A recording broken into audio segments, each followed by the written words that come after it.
آج بھی اگر ظلم پڑ رہا ہے، میرے خواجہ کے تصرفات میں کوئی کمی نہیں ہے، آپ کے کرامتوں کے اندر کوئی کمی نہیں ہے۔ اگر میرے خواجہ چاہیں آج بھی اشارہ فرما دیں، پل بھر کے اندر حکومتوں کا نقشہ پلٹ جائے، لیکن یہ ہماری آزمائش ہے، یہ ہمارا امتحان ہے، پہلے تم اپنے آپ کو بدلو۔ اگر ایسے وقت کے اندر تمہاری مدد کی جائے تو اس کا مطلب یہ ہوگا تم اسی طرح شراب پیتے رہو، تم اسی طرح جوا کھیلتے رہو، تم اسی طرح عیاشیاں کرتے رہو اور اللہ کے ولی تمہاری مدد کرتے رہیں گے۔ نہیں نہیں، قدرت کا دستور یہ نہیں ہے۔ قدرت کا دستور یہ ہے کہ جب تم بگڑو گے تو حکومتیں بگڑیں گی اور تمہارے اوپر ظلم ہوگا، پھر جب تم دوبارہ ظلم سہتے سہتے تھک جاؤ گے، پھر اللہ کی بارگاہ میں آؤ گے، پھر اللہ کا کرم ہوگا اور اللہ کے ولی پھر اشارہ فرمائیں گے، تمہاری تقدیریں بدلتی ہوئی نظر آئیں گی۔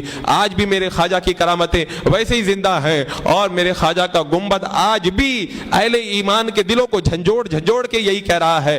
کفر کی ان وادیوں میں جب کوئی پرسان حال نہیں تھا تو اللہ اکبر کی صداؤں سے انقلاب پیدا ہوا تھا۔ آج بھی اگر تمہارے اوپر آفتیں اور بلائیں آتی ہیں اور تم چاہتے ہو کہ اللہ کی رحمتیں تمہارے اوپر اتریں، اولیاء کرام تمہاری مدد کے لیے جمع ہو، تو پھر اپنے آپ کو بدلو، شراب کے جاموں کو اپنے آپ سے دور کرو، جوا کے اڈوں سے نکل کر کے باہر آؤ، عیاشیوں کو ترک کرو، سود خوری سے توبہ کرو۔ اگر بے نمازی ہو تو مسجدوں کو آ کر کے آباد کرو۔ اگر تمہارے گھروں کے اندر بے حیائی کا ماحول ہے، اپنے گھروں کے اندر حیا پیدا کرو اور تم خود بدلو۔ جب تم خود بدلو گے تو پھر دیکھو نظام قدرت کیسے بدلتا ہے اور پھر کیسے اللہ کی مشیتیں بدلتی ہیں اور کس انداز کے اندر اللہ کی رحمتیں تمہارے اوپر سایہ فگن ہوتی ہے۔ عزیزان مکرم، حالات ہر دور کے اندر اہل ایمان کے خلاف رہے ہیں۔ اہل ایمان ہمیشہ مثل خورشید کبھی ڈوبے اور کبھی نکلے کا تصور رہا ہے، اور اسلام کی فطرت میں خدا نے یہ لچک دی ہے، جتنا دباؤ گے اتنا ہی یہ ابھرے گا۔